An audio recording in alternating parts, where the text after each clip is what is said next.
और पीओके में जारी बवाल थमने का नाम नहीं ले रहा है। अब वहां के स्थानीय लोगों ने पाकिस्तान के खिलाफ बगावत शुरू कर दी है और स्थानीय लोग अब खुलकर आजादी की मांग उठा रहे हैं। वहां के लोगों ने बागी संगठनों से हथियार तक उठाने की अपील कर दी है। तस्वीरें आपके सामने, आप देख सकते हैं किस तरीके से सभी लोग आजादी की मांग पर अड़े हुए हैं और पीओके के हालात दिन और दिन खराब होते हुए नजर आ रहे हैं। हिंसात्मक घटनाएं हो रही हैं। महंगाई की मार से परेशान लोग अब आजादी की मांग कर रहे हैं और ये आजादी की मांग लगातार तेज होती हुई नजर आ रही है। बागी संगठनों से भी हथियार उठाने की अपील जो है वो की जा रही है। हम अपनी आजादी के लिए लड़ रहे हैं और मुजफ्फराबाद के इस खून को इन नापाक फौजों से आजाद करवाने का एक जरिया बनाकर ये जो चकला है यहाँ मुंबई के घाटकोपर होर्डिंग मामले में आरोपी भावेश भिंडे को आज कोर्ट में पेश किया जाएगा। कल आरोपी भावेश भिंडे को मुंबई क्राइम ब्रांच ने उदयपुर से एक रिसोर्ट से गिरफ्तार किया था। अवैध होर्डिंग दुर्घटना के बाद भावेश भिंडे मुंबई से फरार हो गया था। भावेश भिंडे होर्डिंग लगाने वाले कंपनी का मालिक है। भावेश भिंडे पर इससे पहले मुंबई पुलिस ने 2 मामले दर्ज किए हैं। मुंबई में सोमवार को धूल भरी आंधी और बारिश की वजह से घाटकोपर में एक अवैध होर्डिंग पेट्रोल पंप पर गिर गया था। अब तक होर्डिंग हादसे में 16 लोगों की मौत हो चुकी है। तो आरोपी भावेश भिंडे को गिरफ्तार कर लिया गया है। हादसे के बाद मुंबई से फरार था यह आरोपी। दरअसल धूल भरी आंधी आई और जिससे होर्डिंग गिर गई, उसके नीचे 16 लोग दब गए हैं। कई लोग अभी भी घायल हैं जिनका इलाज जारी है। प्रधानमंत्री मोदी की ताबड़तोड़ चुनावी रैलियां। यूपी में 3 रैलियों को करेंगे संबोधित। सुबह 11:15 बजे बाराबंकी में करेंगे रैली। दोपहर 1 बजे फतेहपुर में करेंगे सभा। 3 बजे हमीरपुर में रैली को करेंगे संबोधित। बाराबंकी और फतेहपुर में 20 जून को है मतदान। हमीरपुर में 1 जून को वोटिंग होगी। तो सुबह 11:15 बजे बाराबंकी में रैली करेंगे पीएम मोदी की ताबड़तोड़ चुनावी रैलियां रहने वाली हैं। दोपहर 1 बजे फतेहपुर में एक सभा करेंगे पीएम की ताबड़तोड़ चुनावी रैलियां। 3 बजे हमीरपुर में रैली को संबोधित करेंगे। बाराबंकी और फतेहपुर में 20 जून को मतदान है। यूपी में 3 रैलियों को संबोधित प्रधानमंत्री करते हुए नजर आएंगे। पीएम मोदी ताबड़तोड़ चुनावी रैलियां रहने वाली हैं। दोपहर 1 बजे फतेहपुर में जनसभा करेंगे। वहीं आज मुंबई में एनडीए अपना शक्ति प्रदर्शन करने जा रहा है। शिवाजी पार्क में आज पीएम मोदी रैली करेंगे। शाम करीब 6:45 बजे होने वाली इस रैली में मुख्यमंत्री एकनाथ शिंदे, उप मुख्यमंत्री देवेंद्र फडणवीस, उप मुख्यमंत्री अजीत पवार और महाराष्ट्र नवनिर्माण सेना के अध्यक्ष राज ठाकरे भी मौजूद रहेंगे। बीजेपी इस रैली में 2 बड़े दांव खेलने की तैयारी कर रही है और इस रैली में जहां महायुति की तरफ से आखिरी शक्ति प्रदर्शन किया जाएगा, तो वहीं इस रैली में एमएनएस प्रमुख राज ठाकरे पीएम मोदी के साथ मंच भी साझा करेंगे। महाराष्ट्र में अब सिर्फ 13 लोकसभा सीटों का चुनाव शेष बचा है। इसमें मुंबई की 6 लोकसभा सीटें शामिल हैं।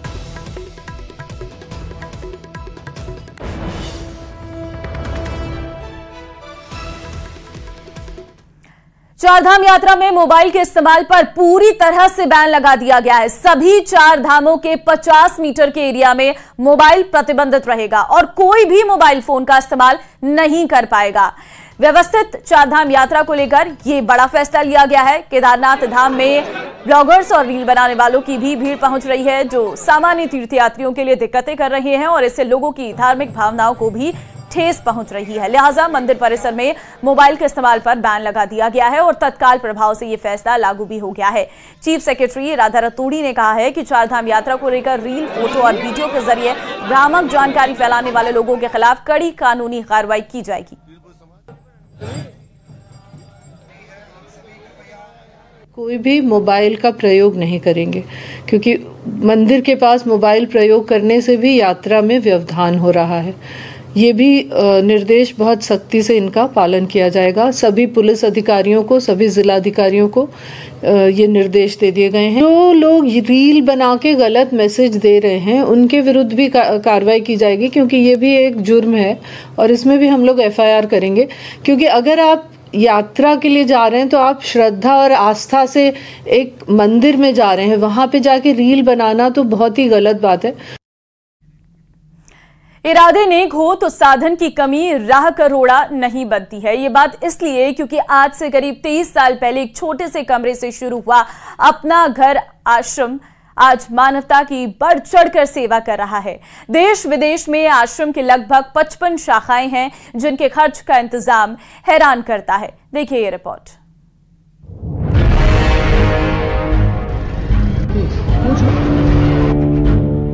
न धर्म का झगड़ा, न क्षेत्र की लड़ाई, न किसी किस्म का कोई वर्चस्व, यहां मानवता ही है सर्वस्व। घर से दूर एक घर, अपना घर आश्रम।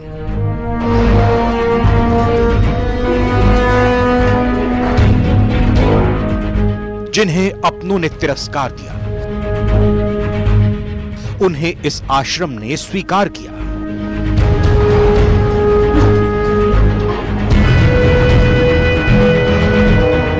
न सिर्फ आसरा दिया, बल्कि उनके दुख दर्द का भी भरपूर इलाज किया। उनके होठों पर मुस्कान लाने की भरपूर कोशिश की। इसीलिए भरतपुर का अपना घर आश्रम बेसहारा लोगों का पसंदीदा ठिकाना है। इतना ही नहीं, उन्हें घर की याद तक यहाँ पर नहीं आती है। खास बात यह है, यहाँ पर सबसे छोटा जो सदस्य है वो 4 दिन का है और सबसे बड़ा सदस्य इस परिवार का 100 साल से अधिक आयु के हैं। सभी सदस्यों के लिए अलग अलग आवासीय व्यवस्था है। अपना घर आश्रम में लावारिस मंदबुद्धि लोगों को लाकर इलाज किया जाता है। ठीक होने के बाद काउंसलिंग कर घर परिवार की जानकारी जुटाई जाती है। घर का पता बताने पर बिछड़ों को अपनों से मिला दिया जाता है। ये जो लावारिस स्थिति में होते हैं, बीमारी की स्थिति में होते हैं, उनका उपचार किया जाता है और फिर उन्हें अपनों से मिलाने के लिए सोशल मीडिया की जो टीम है अपना घर सेवा आश्रम में, वो बाकायदा यहाँ पर पेश करती है कि किस तरह से इन्हें अपनों से मिलाया जाए। सोशल मीडिया पर प्रचार प्रसार किया जाता है। इनके परिजन जो हैं वहाँ तक संदेश पहुँचाने की कोशिश की जाती है। 23 वर्षों में 23,000 से ज्यादा लोगों को अपनों से मिलाया जा चुका है। फिलहाल अपना घर आश्रम में 5,932 लोग रह रहे हैं। करीब 23 साल पहले एक छोटे कमरे से शुरू अपना घर आश्रम आज देश विदेश तक फैल गया है। भी लोग यहाँ पर रहते हैं जिन्हें उनके घर से निकाल दिया जाता है या फिर उन्हें उनके जो परिवार के लोग हैं वो उन्हें वहाँ से भगा देते हैं घर से, और उसके बाद वो उनका कोई सहारा नहीं होता है, तो वहाँ अपना घर आश्रम में यहाँ पर इनको सहारा दिया जाता है। आश्रम की देश विदेश में लगभग 55 शाखाएं हैं। सरकार की मदद के बिना अपना घर आश्रम दीन दुखियों की सेवा कर रहा है। आश्रम का रोज का खर्च लगभग 10 लाख रुपए है, जिसके लिए ठाकुर जी यानी भगवान को सिर्फ चिट्ठी लिख दी जाती है।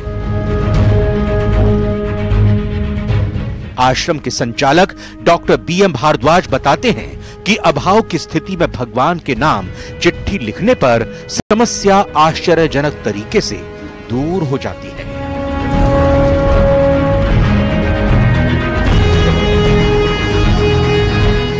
न्यूज़ 18 राजस्थान के लिए भरतपुर से दीपक पुरी की रिपोर्ट।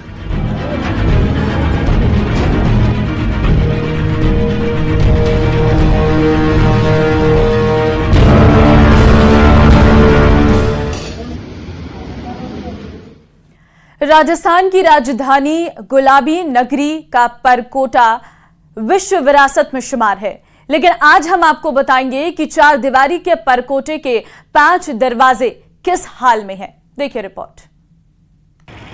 गुलाबी नगरी की जिस पहचान को निहारने के लिए पर्यटक 7 समंदर पार से आते हैं, यूनेस्को विश्व विरासत का खिताब पा चुके जयपुर के परकोटे के उन 7 दरवाजों के क्या हाल है, इसको लेकर आज हमने किया ग्राउंड जीरो से रियलिटी चेक।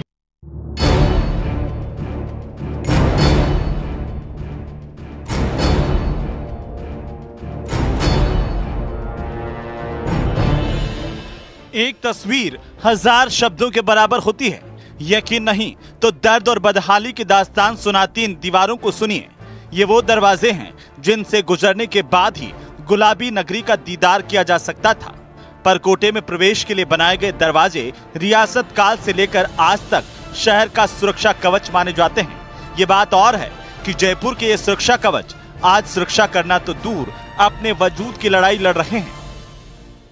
रियलिटी चेक में पहले दरवाजे यानी कि अजमेरी गेट पर इस वक्त मैं मौजूद हूँ, जहां मैं आपको तस्वीरों के जरिए बताऊंगी कि आखिर परकोटे में सुरक्षा कवच कहे जाने वाले दरवाजे अजमेरी गेट के क्या हालात है। और मैं आपको बता दूं, ये दक्षिण स्थित 4 दरवाजों में से एक मुख्य दरवाज़ा है, जो कि अजमेर से आने का मुख्य द्वार एक ज़माने में हुआ करता था। और अभी ये किशनपोल बाज़ार का इस दरवाजे से रास्ता खुलता है। लेकिन ये तस्वीरें आप देखिए कि पूरे अजमेरी गेट की जो हालात है, यहाँ पर उसके कलर उतर चुका है, रंग उतर चुका है और वहीं दीवारों में दरारें भी अब नजर आने लगी है। कहावत है, बुरी शुरुआत का अंत अच्छा होता है। इसीलिए रियलिटी चेक में पहले कदम पर ही शासन प्रशासन की बेरुखी नजर आई थी, लेकिन एक उम्मीद थी शायद अगला दरवाजा कुछ बेहतर हालत में नजर आ जाए। लेकिन स्याह हकीकत उम्मीद को चकनाचूर कर रही थी। हर कदम पर जिम्मेदारों के दावे सिर छिपाते नजर आ रहे थे। बदहाली की हर तस्वीर जिम्मेदारों के वजूद को तार तार कर रही थी। Zorawar Singh gate, Surajpol gate, Ghat gate, Sanganeri gate, Chandpol gate, Gangapol gate, सब जगह हालात एक जैसे ही थे। करीब 3 सदियों से हमारी सुरक्षा का सबसे मजबूत कवच बनी 4 दीवारी के परकोटे के 7 दरवाजों के हालात जर्जर हो चले हैं। जी हाँ, कहीं दरारें नजर आ रही है तो कहीं दूसरी और रख रखाव और मेंटेनेंस में साफ लापरवाही भी। रंग रोगन करे तो जैसे बरसों हो गए हैं। और जब पर्यटक इन गलियों को निहारने लगता है, निहारने के लिए कहे निकलता है, तो अपने साथ एक बुरी इमेज लेकर जाता है।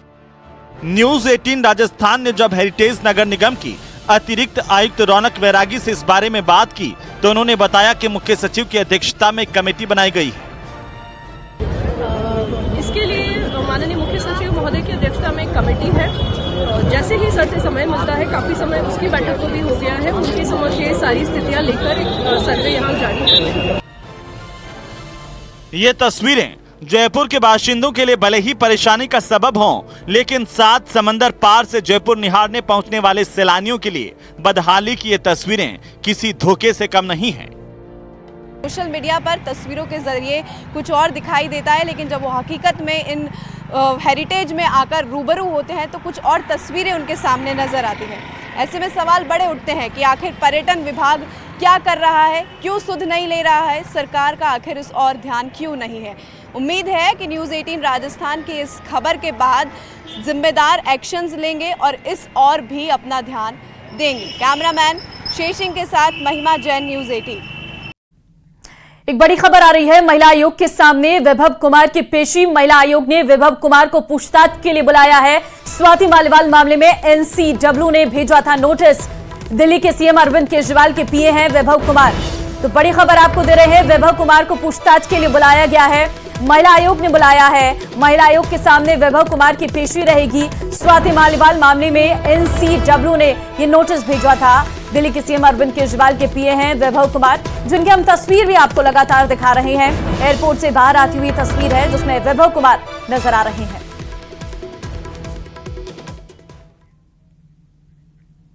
और चलिए, इस बुलेटिन में फिलहाल के लिए बस इतना ही। बाकी अन्य खबरों के लिए आप बने रहिए हमारे साथ। नमस्कार।